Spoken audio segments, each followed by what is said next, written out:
The last ember in the fireplace hissed out, plunging the cabin into a darkness so thick that even the silence seemed heavy. Clayton Hayes didn't need to see to know the children were awake. He could hear little Lily's ragged breathing, the rustle of the blanket as Jake stirred, trying to warm his freezing feet, and the creak of the wood beneath Tom's weight as he struggled not to cry. He knew they were hungry, just as I knew there was nothing left to offer. Not a handful of flour, not a bone to gnaw, only emptiness, and the memory of her, the woman who sewed by firelight, who filled the house with the smell of warm bread and laughter, and who now lay beneath a wooden cross high on the hill, carried away by a fever that spared neither the strong nor the just.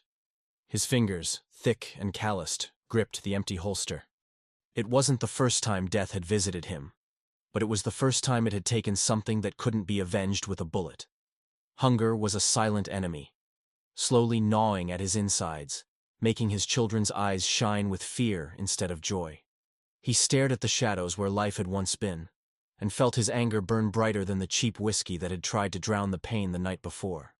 How would he explain to them that this time neither his revolver nor his strength would be enough? That's when he heard it. Not the howl of the wolf, nor the moan of the wind in the cracks in the wall. It was a strange, almost forgotten sound, knocking on the door. 3 light knocks, as if whoever was outside knew they weren't welcome, but knocked anyway. Clayton stood, his chair scraping against the dirt floor. No one came here without a reason, and in these parts, reasons were rarely good.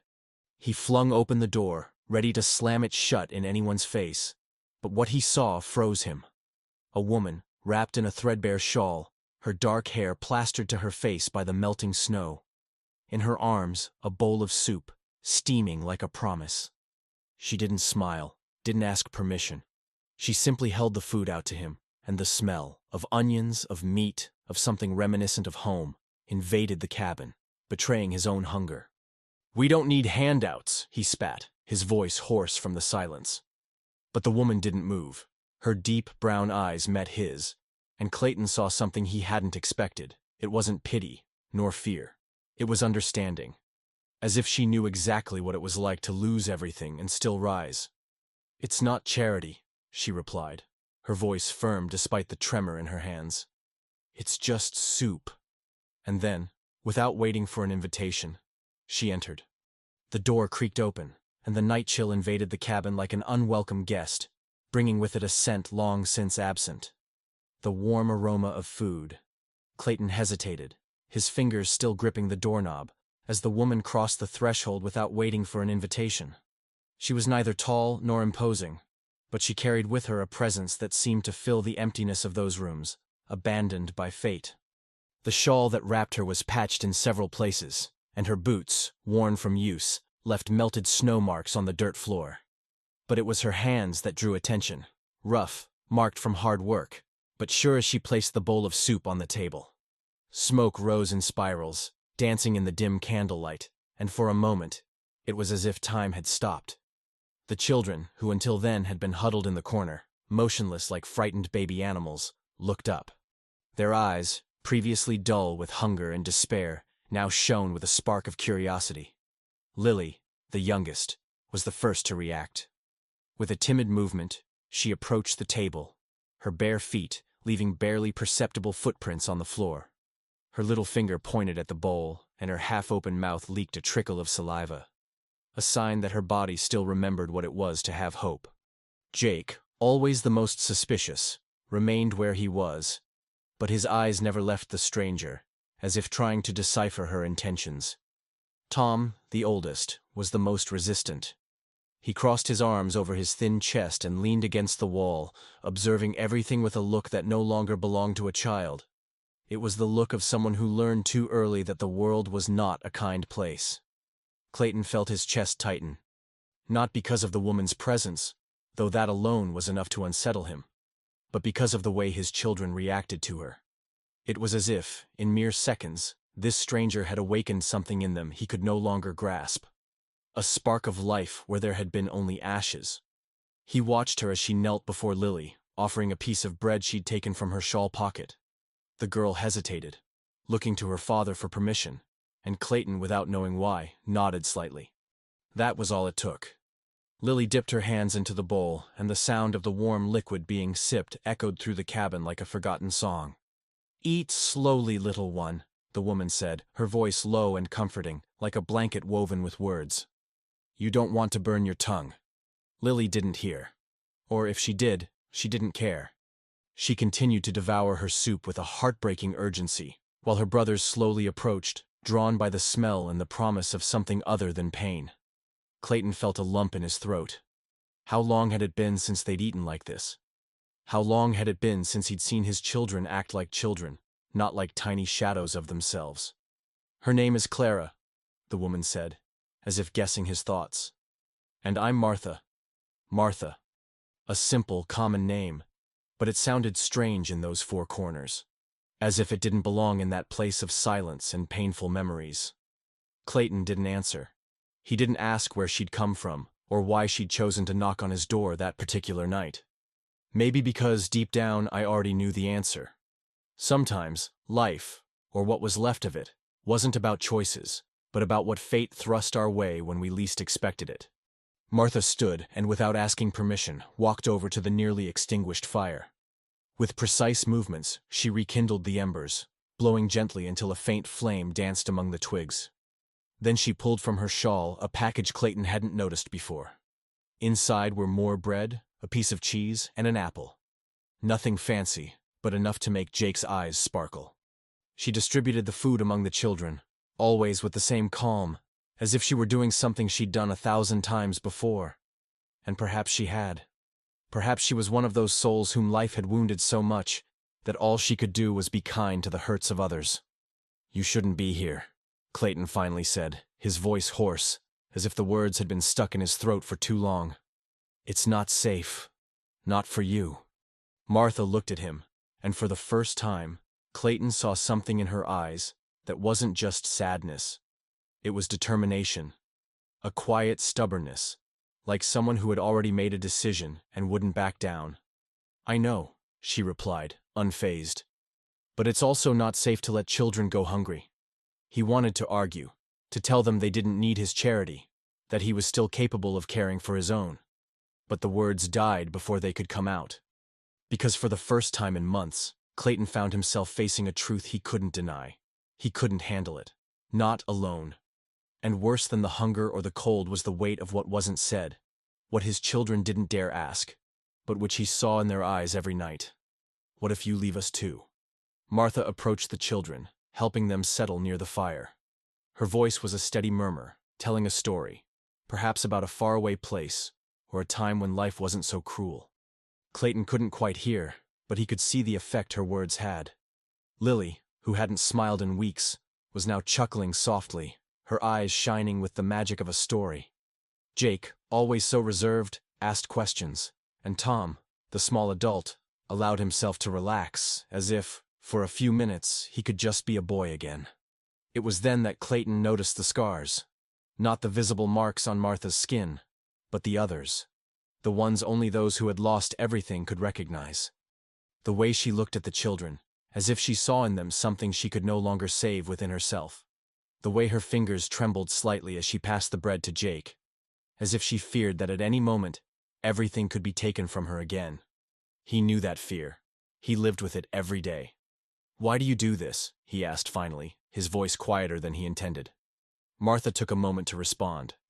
When she did, she didn't look at him, but at the flames now dancing higher in the fireplace. "Because I've been where you are," she said, simply, "and I know what it's like to feel like the world has forgotten you exist." Clayton felt something break inside him. It wasn't relief, nor gratitude. It was something deeper, more painful. The recognition that sometimes salvation comes through the hands of those who are also broken. But what he didn't know, what none of them knew, was that Martha carried with her more than a bowl of soup and some food. She carried a story. A story that, if told, would change everything. And as the children listened, spellbound, the wind outside howled like a warning. Because not every door that opens leads to salvation. Some only lead to more questions. And that night, as the fire crackled and the soup warmed empty stomachs, Clayton Hayes was about to discover that some answers are more dangerous than hunger. The soup had been devoured, The breadcrumbs swept from the table with the nimble fingers of children long since lost the taste of abundance, and the fire in the grate, now fueled by wood Martha had brought from somewhere, crackled like a heartbeat after a long sleep. But the silence between Clayton and the woman was louder than the flames. He watched her as she arranged the bowl and cutlery, her movements precise, almost mechanical, as if she were accustomed to doing it that way, without fuss, without expecting anything in return. The children, finally sated, had curled up close to the fire, their eyes heavy with sleep but still reluctant to close, as if afraid that upon waking it would all be a dream. Tom, the oldest, was the only one still open, fixed on Martha, as if trying to decipher a riddle. And in a way, that's exactly what she was. A mystery who had walked through the door uninvited and now refused to leave. Clayton crossed his arms over his chest, feeling the weight of the gun he still carried at his waist. He wasn't a man of many words, never had been. But there was something about this woman that made him want to speak, or maybe shout, just to fill the void she, paradoxically, seemed to widen. "Aren't you going to tell us where you came from?" he asked, his voice rough, as if the words had been dragged out of him against his will. Martha didn't turn around immediately. She finished wiping the table with a damp cloth she'd taken from her pocket, as if the answer lay hidden within the fibers of the cloth. When she finally looked at him, her eyes reflected the firelight, giving them an almost feverish glow. "I came from the east," she replied, and the simplicity of those 3 words was like a knife spinning through the air, too sharp to ignore. The East. A place that, for Clayton, was synonymous with war, with scorched earth, with men who returned with empty eyes and even emptier souls. He knew the East. I knew the smell of gunpowder that clung to clothes, the taste of ash that lingered in the mouth after a fire, the silence that followed screams. And for the first time, he looked at Martha not as a stranger, but as someone who might have seen the same things he had. Or worse. "The East is no place for lonely women," he said, more to himself than to her. Martha laughed, a short, mirthless sound, like a dry twig snapping under the weight of snow. "There's no place for lonely women anywhere," she replied. And there was a bitterness in that sentence that Clayton recognized instantly. It was the same bitterness he felt when he looked at his wife's portrait, when he passed the empty bed, when he heard the silence where there had once been laughter. It was the taste of loneliness when it became so familiar it no longer hurt. Or at least, it didn't hurt in the same way. He wanted to ask more. He wanted to know why she had left behind everything she knew, why she had chosen to wander hostile lands instead of settling somewhere safe. Why on earth had she knocked on his door as if she knew there she would find something she couldn't find anywhere else? But the words stuck in his throat, choked with the fear that if he started asking questions, he wouldn't be able to stop. And worse, that the answers might be things he wasn't ready to hear. It was Tom who broke the silence. The boy stood, his bare feet silent on the dirt floor, and approached Martha with a caution unbecoming of his 12 years. "Do you have a family?" he asked, and the question was like a knife to Clayton's chest. It was the same thing he wanted to know but didn't have the courage to ask. Martha looked at the boy, and for a moment, her face softened in a way that made Clayton feel a strange sensation in his stomach. It wasn't envy, not exactly. It was more like a regret for something he couldn't name. "I had," she answered, the past in that word so heavy it seemed to echo through the cabin. "A husband, a daughter." Her voice didn't shake, but there was something about it that made every syllable ache. "They were gone last winter. Fever." She stared into the flames, as if in them she could see the faces of those she'd lost. "I buried them under an oak tree near a stream. I marked the spot with a wooden cross." She paused, and when she spoke again, her voice was little more than a whisper. "But the ground there is hard. It didn't take long for the wind to erase even the marks." Clayton felt the air leave his lungs. He knew that pain. He knew the weight of losing someone, and knowing that, no matter what you do, life goes on as if nothing had happened. As if the world didn't care that a part of you had been buried with the one who was gone. He looked at his children, at their faces that were near-perfect replicas of the woman he'd loved, and felt fear rise in his throat like bile. What would happen to them if he left them too? Who would bury them? Who would remember their names? Martha turned to him, as if she could read his thoughts. "You know what it's like to lose everything. she said, not as a question, but as a statement. And you know that once that happens, you have two choices: give up or move on. Even if moving on means just putting one foot in front of the other, even if you don't know where you're going. Clayton wanted to respond, wanted to tell her that she knew nothing, that her pain was different, that no one could understand what it was like to lose the woman who was his entire world. But the words wouldn't come. Because deep down, he knew she was right. And that terrified him more than anything. Then he heard it. A distant sound, almost muffled by the wind, but unmistakable. The trot of approaching horses. It wasn't the steady pace of a traveler, nor the weary tread of a pack animal. It was the quick, urgent gallop of men who didn't come in peace. Clayton straightened, his hand instinctively going to his revolver. Martha heard it too.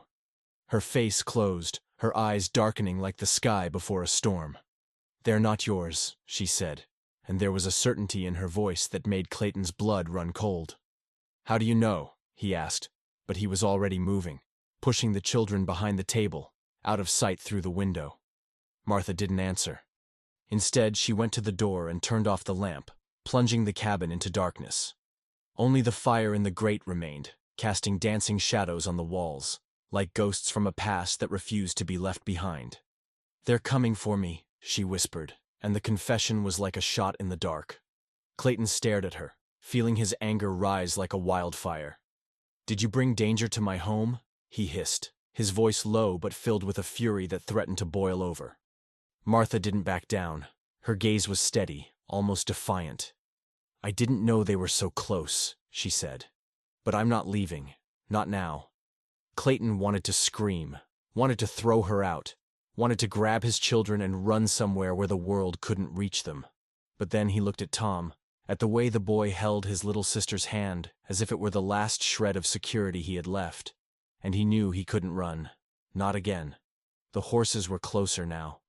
He could hear the men's voices, low and harsh, like the growl of wolves scenting prey. Clayton took a deep breath, feeling the weight of the gun in his hand. "Stay behind me," he ordered Martha, and for the first time, his voice wasn't a request, but an order. She didn't argue. This time, she obeyed. He didn't know what was coming. He didn't know if these men were bounty hunters, outlaws, or something worse. But he did know one thing. No matter who they were, they wouldn't take what little he had left. Not while he was still standing. And as the shadows of the horses approached the cabin, Clayton Hayes prepared to fight. Not for himself, but for his children. And, strangely, for the woman who had come into his life with a bowl of soup and a story she hadn't yet finished telling. The horses' hooves echoed like distant thunder, muffled by the snow, but close enough that Clayton felt the ground shake beneath his feet. He pressed his back against the wall, his breathing slow and controlled, as the shadows of the riders slid past the broken window, distorted by the flickering flames of the fireplace.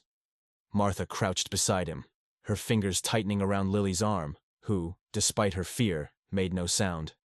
It was as if the girl instinctively knew that any noise could trigger chaos. Jake and Tom, pressed together, looked at their father with a trust Clayton wasn't sure he deserved. Trust was a luxury he couldn't afford tonight. There was only the stark truth. They were trapped, and the men outside didn't seem the type to take no for an answer. "How many are there?" Martha whispered, so softly that her words were almost lost in the crackling of the fire. Clayton closed his eyes for a second, concentrating on the sounds. 3 horses at least. Maybe 4. Harsh voices, short laughs, the jingle of spurs and the creak of leather. Men accustomed to not being questioned. 4, he replied, feeling a cold sweat run down his back. "And they're not here to negotiate." Martha nodded, her lips pressed into a thin line. There was no fear in her eyes. There was something worse. Resignation. As if she'd lived this moment before and knew that no matter what they did, the price would be high. "They're mine," she murmured, more to herself than to him. Or rather, they were. Until I decided I no longer wanted to be a part of their plans. Clayton stared at her, anger burning brighter than fear. "And what exactly did you do to make 4 armed men come after you like bloodhounds?" His voice was a growl, restrained but filled with a fury that threatened to explode. Martha didn't look away. "I stole," she said simply. "Not money, not jewelry. Something much more valuable. She paused, as if measuring her words. I stole information, and when they discovered I intended to turn it over to the authorities, I decided it was best to disappear. Clayton felt his world spin for a second. Information. Authorities. This woman wasn't just a stranger lost in the snow, she was a fugitive. And now, because of her, his children were in danger.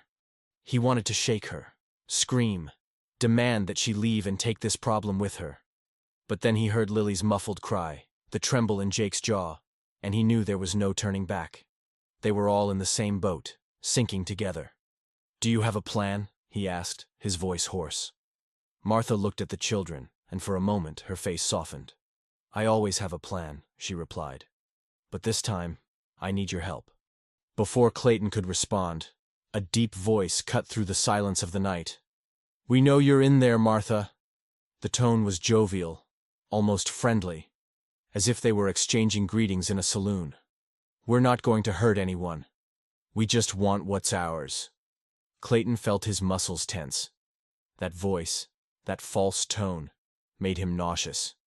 He knew men like that. Men who smiled as they sharpened their knives. What do they want? He whispered, his eyes fixed on the door. Martha swallowed. A map, she replied. A map that leads to something they can't let fall into the wrong hands. Something worth more than our lives. Clayton felt a bitter laugh rise in his throat. Of course it does, he muttered. It always does.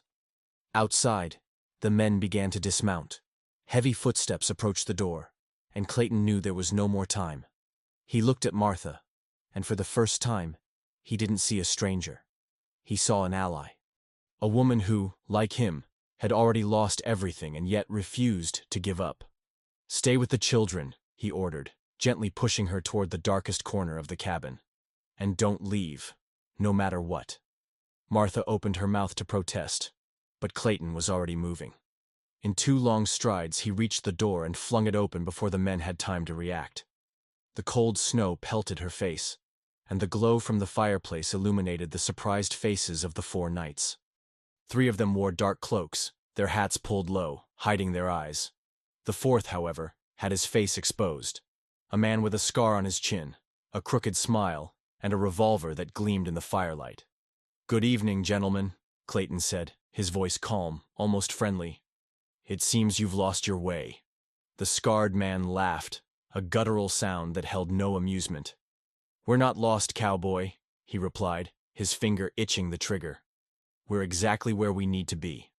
Clayton didn't move. He didn't reach for his gun.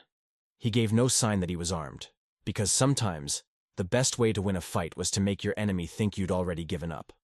Well, he said, crossing his arms, if that's the case, why don't you come in? The coffee's cold, but the company is warm. The men exchanged glances.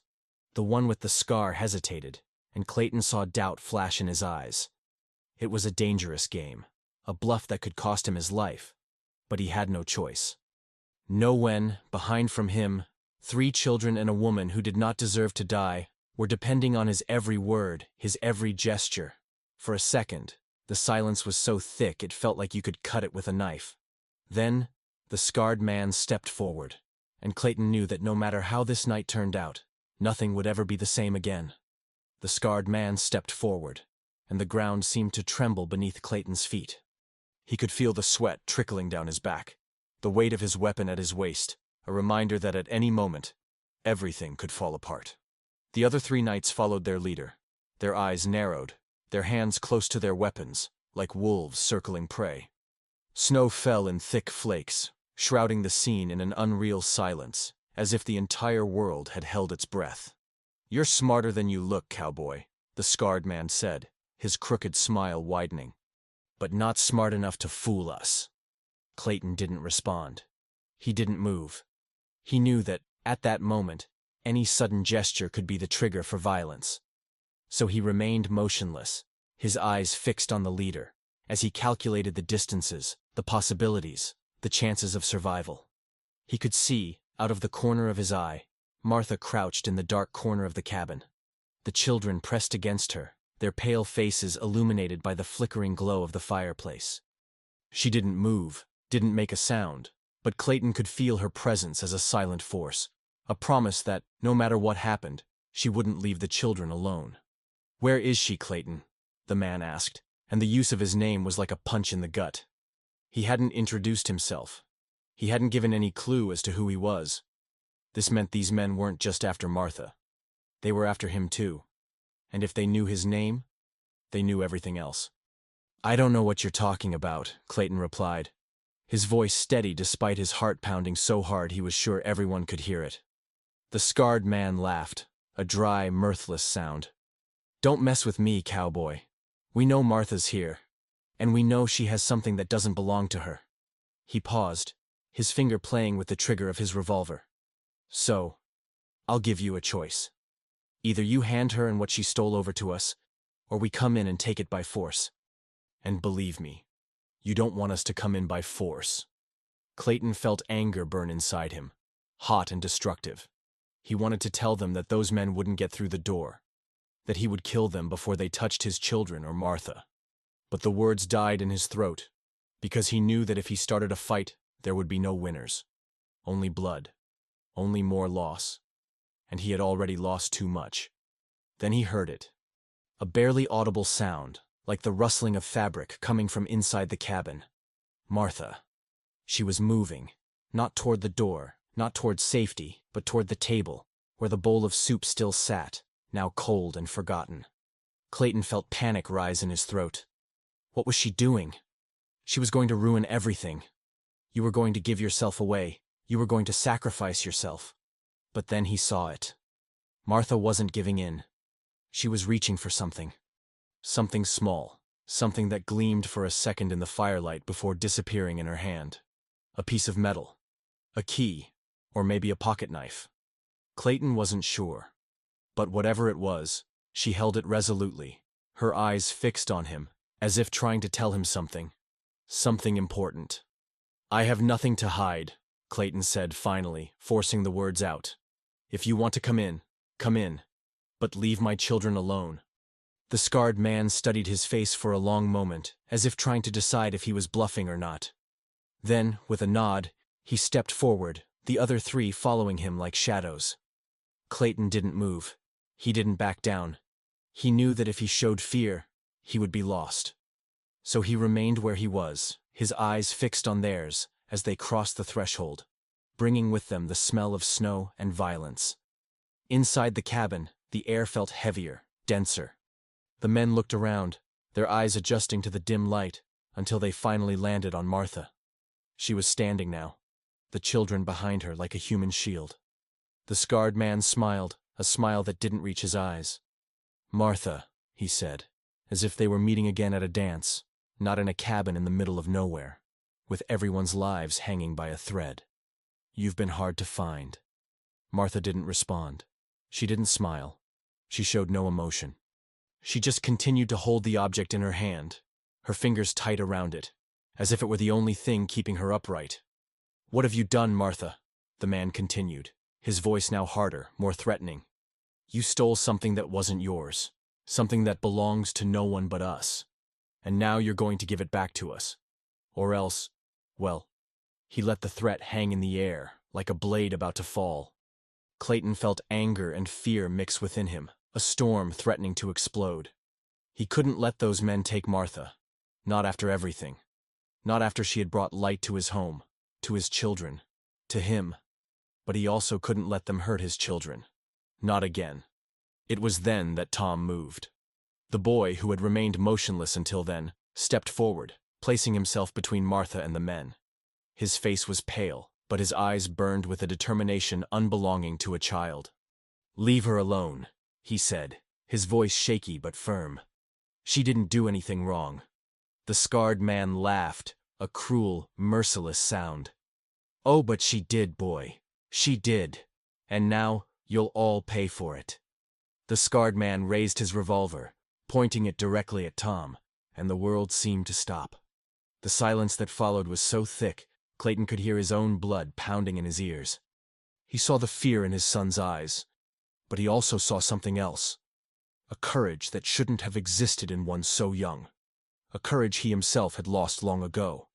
And in that moment, something inside him broke. It wasn't fear. It wasn't pain.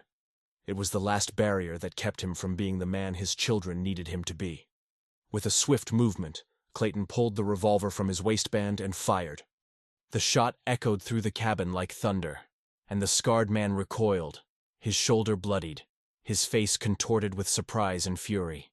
The other 3 men reacted instantly, their guns coming out of their holsters, but Martha was already moving.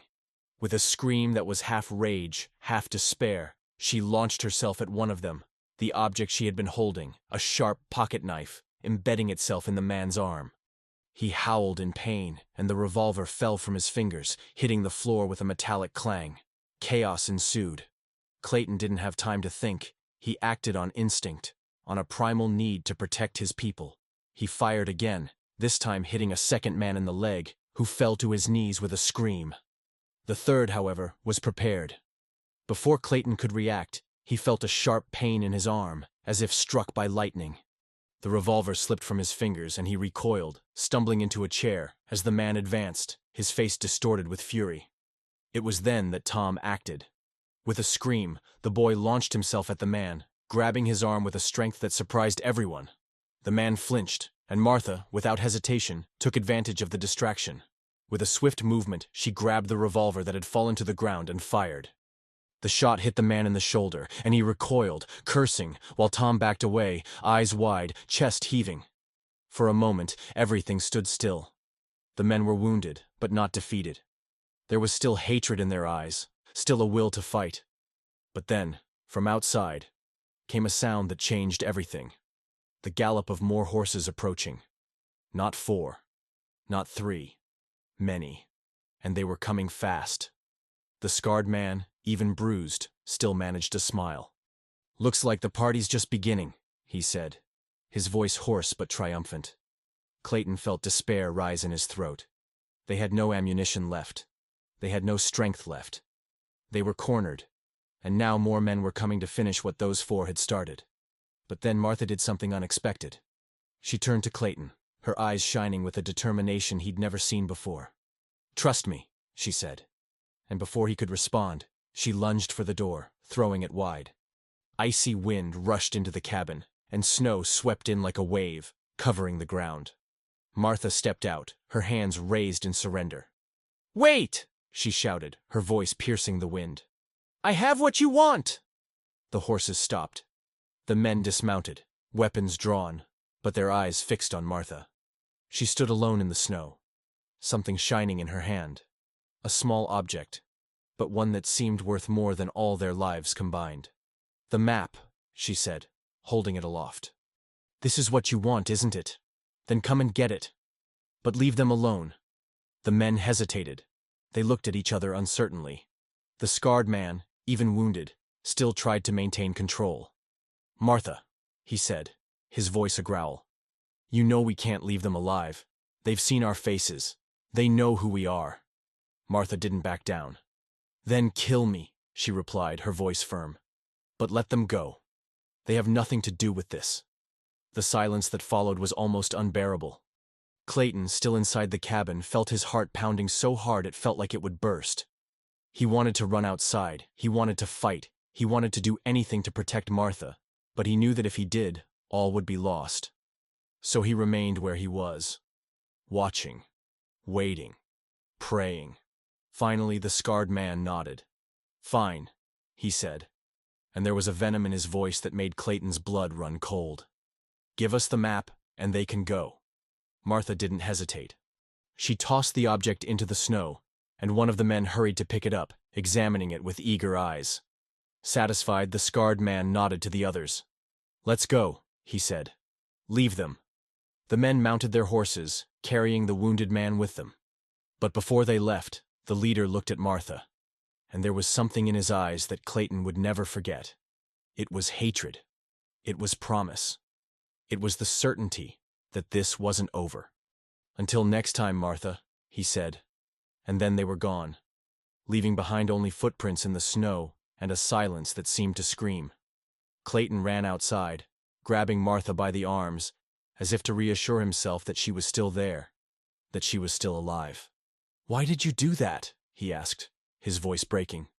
"You could have died." Martha looked at him, and there was something in her eyes he'd never seen before. It was peace. It was relief. It was the certainty that, for the first time in a long time, she'd done the right thing. "Because sometimes," she said, her voice low, "the only way to move forward is to let go." And then, as if she had spent her last strength, she collapsed into his arms. Inside the cabin, the children cried, not in fear, but in relief. Tom hugged his siblings, as if to protect them from all the evil in the world. And for the first time in a long time, Clayton felt something he thought he had lost forever: hope. But as he held Martha, looking out at the horizon where the men had disappeared, he knew this wasn't the end. It was just the beginning. Because men like these didn't give up, and sooner or later they would return. And when they did, Clayton would be ready. If you enjoyed this story of courage, sacrifice, and hope, don't forget to like and subscribe to the channel. Because this journey is just beginning, and you won't want to miss what's to come. Together, we'll discover what the future holds for Clayton, Martha, and the children. Don't miss the next chapter.